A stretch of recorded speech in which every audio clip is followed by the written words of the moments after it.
বন্ধুরা আজকে আমরা যাচ্ছি হচ্ছে গাজলডোবা। কোন দিক দিয়ে যাচ্ছি ভাই? গড়িয়াহাট দিয়ে যাচ্ছি আমরা। তো প্রচণ্ড মজা আসবে। এমন 40 কিলোমিটার জলপাইগুড়ি থেকে গাজলডোবা যেতে লাগবে, এখান দিয়ে যেতে লাগবে। খুবই চাপের বিষয় এবং আমরা সব রেডি প্যাক ট্যাক করে রাখছি। এবং আমার সাথে আমার বন্ধু যাচ্ছে। নাম কি ভাই তোমার? গোপাল বন্ধু এর নাম। তো আজকে আমরা যাচ্ছি, তো মজা আসবে আমাদের সাথে, তোমরাও থেকো। এবং 40 কিলোমিটার পার করতে হবে হুইচ সাইকেলে। এই দেখো সাইকেল নিয়ে যাচ্ছি, আমরা যাচ্ছি, ও যাচ্ছে, দেখো সাইকেল নিয়ে যাচ্ছি। তো আমরা যাচ্ছি, পরে কথা হবে। হ্যাঁ সেটাই তো, চল না, যাচ্ছি তো। ও দাঁড়া,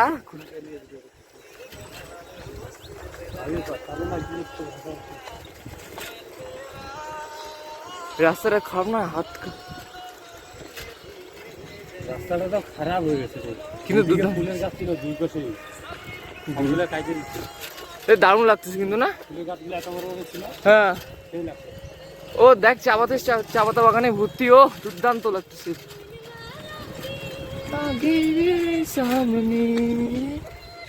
বন্ধুরা আজকে আমরা চলে আসলাম প্রায় কাছাকাছি। এখান থেকে গাজলডোবা প্রায় কত দূর ভাই? 18 কিলোমিটার হবে। এবং এই রাস্তা দিয়ে আমরা আসছি, রাস্তাটা দেখো একটু, এই রাস্তাটা দিয়ে আমরা আসলাম। খুবই অবস্থা খারাপ। এই আমার বন্ধু ও ধরে রাখছে মোবাইলটা, ওরও ঘামে অবস্থা, আমারও ঘেমে অবস্থা খারাপ। তো এখন আমরা যাচ্ছি, এই যে আমাদের সাইকেল দুটো দেখে নাও, সাইকেল করে আমরা যাচ্ছি। তো প্রায় অনেকটা দূর চলে আসছি।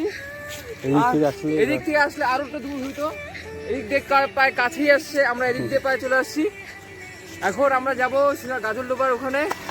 তো মজা আসবে। সাইকেল যারা রাইডার তারা ভাবো কোনো জায়গায় একটু রেস্ট করলা, এবং যদি না করো কোনো অসুবিধা নাই, সাইকেল কন্টিনিউ চাইলেও কোনো অসুবিধা নেই, তাড়াতাড়ি পৌঁছে যাবা।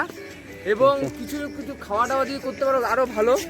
এবং আরও আমাদের সাথে আরও পর্ব আছে, আরও যেতে হবে মজা। এবং পাখিদের দেখে যাচ্ছি আমরা।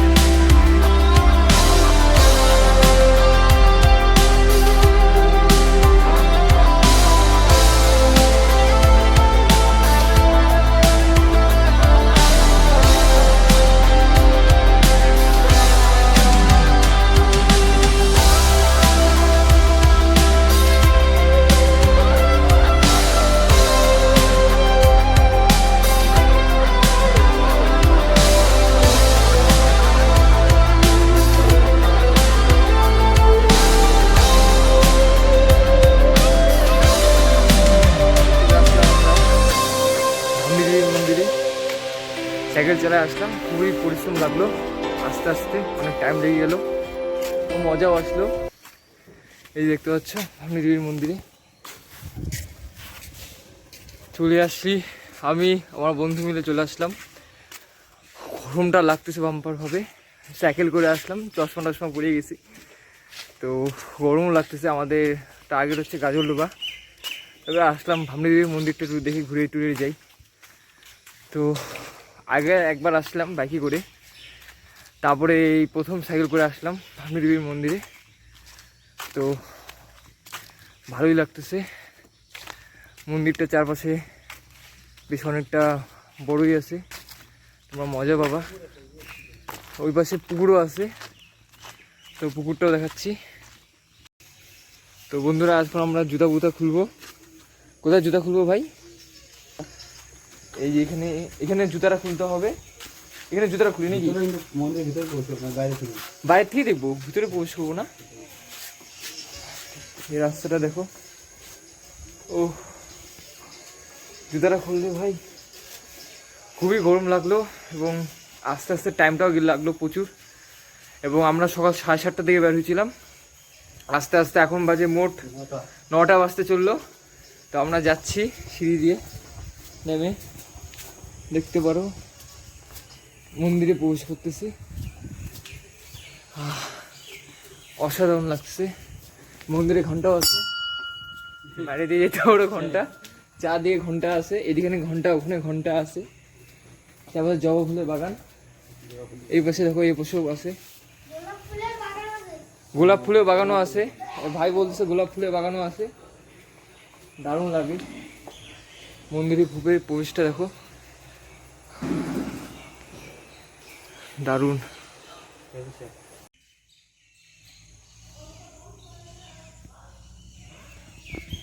বন্ধুরা, এটা হচ্ছে ভাবনী দেবীর মন্দিরে এবং এটা হচ্ছে বলা হয় যে সতীপীঠের 51 পীঠের মধ্যে একটা পীঠ এখানে পড়ছে এবং খুবই সুন্দর জায়গা।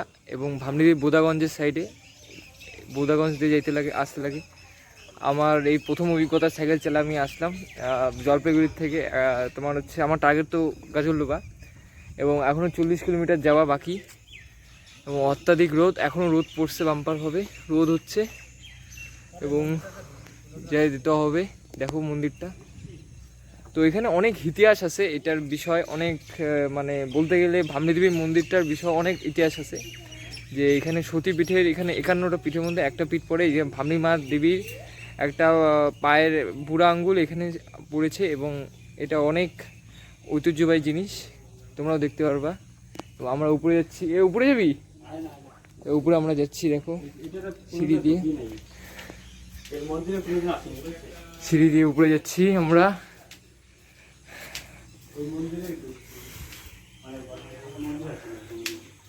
মন্দিরটা আসিনি আমরা, এখানেও আসিনি, কিন্তু এটা নতুন করছে মন্দিরটা, না? দারুণ লাগতেছে বন্ধুরা, দেখো। ওহ, দুর্দান্ত। হ্যাঁ, সামনে মহাদেবের মন্দির, মহাদেবের ছবি দেওয়া আছে এবং ভিতরে খুব সুন্দর কারুকার্য দেওয়া, চারপাশে দেখতে পারো। ওহ, দুর্দান্ত। এবং এখানটা ভালো লাগছে এই সাইড দিয়ে। আর এই দিক দিয়ে ভিতরটা দিয়ে ভালোই লাগতেছে, সুন্দর লাগতেছে ভিতরটা। এবং এটা আমরা নতুন করছে, এটা আমি দেখি নেই। এই মন্দিরটা নিতে পারবো, ওই পাশে দারুণ বিষয়, দারুণ লাগছে, ছবি আঁকানো আছে, চারপাশে অসাধারণ সৌন্দর্য এবং বলতে পারো ভালোই লাগতেছে। এখানে আসলে একটা শান্ত পরিবেশ এবং একটা শান্ত আবহাওয়া লাগে, এটা আমার খুব ভালো লাগে। আমি এই দিয়ে দ্বিতীয়বার আসলাম। তো তোমরাও আসতে পারো, যারা সাইকেল ট্যাকেলিং করো বা সাইকেলের রাইডিং করো, তারাও আসতে পারো, মজা লাগবে। হ্যাঁ, ভিতরে তো করতে পারবি না মনে হয়।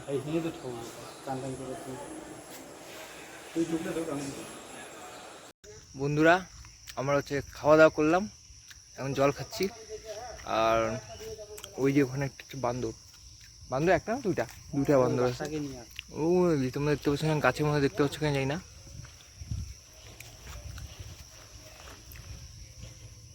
তো এখানে বান্দর আছে, ওই দেখো। বন্ধুরা, আমরা গাজলডোবার দিকে যাচ্ছি। এই দেখো গাজলডোবা, সোজা রাস্তা গাজলডোবা। রাস্তাটাও খুবই সুন্দর এবং খুবই অসাধারণ রাস্তাটা। আগে বলে রাস্তাটা খারাপ ছিল, এখন তো রাস্তাটা মোটামুটি ভালো আছে, দারুণ লাগতেছে যাইতে, পরিষ্কার পরিচ্ছন্ন রাস্তাটা। এবং কেবল করছে মনে হয় রাস্তাটা, খুবই ভালো লাগতেছে। আমরা গাজলডোবার দিকে যাচ্ছি এখন, সোজা রাস্তা যাচ্ছি। দেখো বাস আসতেছে এবং বন্ধুরা দাঁড়ায় পড়ছে, সোজা রাস্তার দিকে যাচ্ছি আমরা, বেশিক্ষণ টাইম লাগবে না। দেখো বাসে কত ফ্রি, বাস ফ্রি করে দেওয়াতে কিন্তু একটা বন্ধুরা একটা জিনিস তোমরা জানো কিনা জানি না, একটু সমস্যা একটু হয় ছেলেদের ক্ষেত্রে। মেয়েদের ক্ষেত্রে তো মেয়েরা ফ্রিতে চলে যেতে পারে, কিন্তু ছেলেদের ক্ষেত্রে কিন্তু একটু সমস্যা। আর ছেলেরা কিন্তু বাস কিন্তু অত সহজে উঠতে পারে না, একটা সমস্যা, তাই না বন্ধু? বাসে একটু সমস্যা না ছেলেদের? ছেলেদের প্রচুর বাসের সমস্যা হবে, কারণ মেয়েদের জন্য ফ্রি বাস করে দিয়েছে। একদম ঠিক কথা, একদম ঠিক কথা বলছি, একদম ঠিক কথা বলছে। কিন্তু এটা কিন্তু ঠিক কথা যে ছেলেদের কিন্তু সবসময় সব দিকে কষ্টকর, যে কোনো কাজই হোক না কেন। বন্ধুরা, ফাইনালি আমরা চলে আসলাম গাজলডোবা। আর কি গরম লাগতেছে। এটা গাজলডোবার পাশে রেস্টুরেন্টে আমরা ঢুকলাম। তোমরা দেখবা গাজলডোবার পাশে একটা রেস্টুরেন্ট আছে, রেস্টুরেন্টে ঢুকতে পারবা আরামসে। এখানে চা বা নর্মাল বিস্কুট টিস্কুট যা পাবা তাই এখানে খাই নিতে পারবা, কোনো অসুবিধা নেই। তো আমরা হচ্ছে একটা বিস্কুট আর দুটো চা অর্ডার দিলাম। আর এই পাশে গাজলডোবার, এই যে দেখতে পাচ্ছ। উফ, অনেকটা পরিশ্রম হয়েছে, পরিশ্রম হইতে হইতে অবস্থা শেষ। অনেকটা দূর জার্নি করতে হয়েছে, জামা কাপড় ভিজে শেষ হয়ে গেছে, কি বলার না কিছু। তো এবার গাজলডোবাতে যাবো, আরও ভিডিও কয়েকটা শ্যুট করবো, ফটো তুলবো। আগে একটু খাইনি, খিদাও পেয়েছে। তো দোকানে একটু ঢুকি খাইনি। বন্ধুরা ফাইনালি আমরা চলে আসলাম গাজলডোবা, একদম দেখতে পাচ্ছ গাজলডোবা আমার পিছনে বীজটা। তো মজাই লাগতেছে, অনেক কষ্ট করে আসলাম এবং চারপাশে খুব অপূর্ব সৌন্দর্য। এবং আমরা উপরে উঠতেছি, চারপাশ থেকে এদিক দিয়ে উপরে উঠে আমরা ওই বীজটাতে যাবো। তোমার সাইকেলটাও আছে, আমার সাইকেলটা আগে আনতে হবে। তো খুবই রোদ, আর একটু খাওয়া দাওয়া করলাম, খাওয়া দাওয়া না করলে চালানো যাচ্ছে না সাইকেল। আর জলপাইগুড়ির থেকে এত রোদে সাইকেল চালায় আসা সত্যি খুবই ভয়ঙ্কর বিষয়। তারপরে আমরা কি বলবো, আর খুবই মজা লাগতেছে, একটা অ্যাডভেঞ্চার বাম্পার হয়ে যায় বলতে পারো, দুর্দান্ত অ্যাডভেঞ্চার। আর এই বীজটা দেখতে পারো আমার, খুবই দেখো বীজটা, গাজলডোবার বীজ, দারুণ লাগতেছে, দারুণ।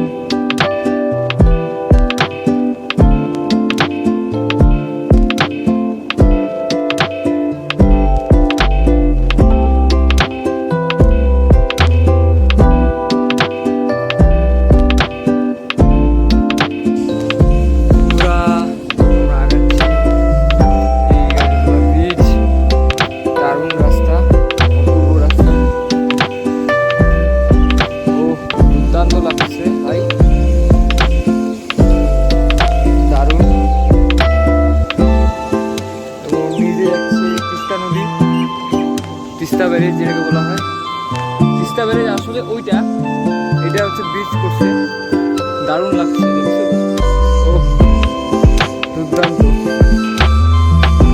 জলটা নিচে যাচ্ছে, দারুণ লাগছে।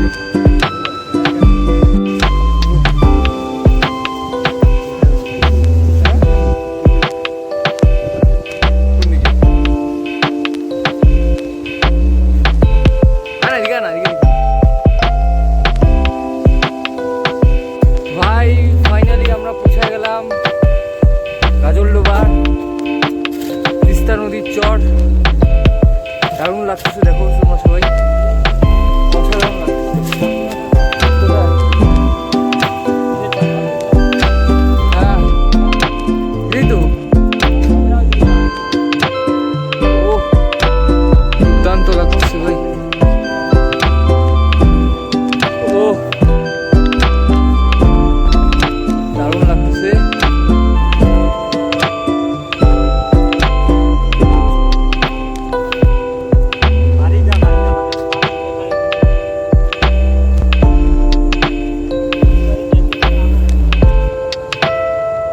এটা হচ্ছে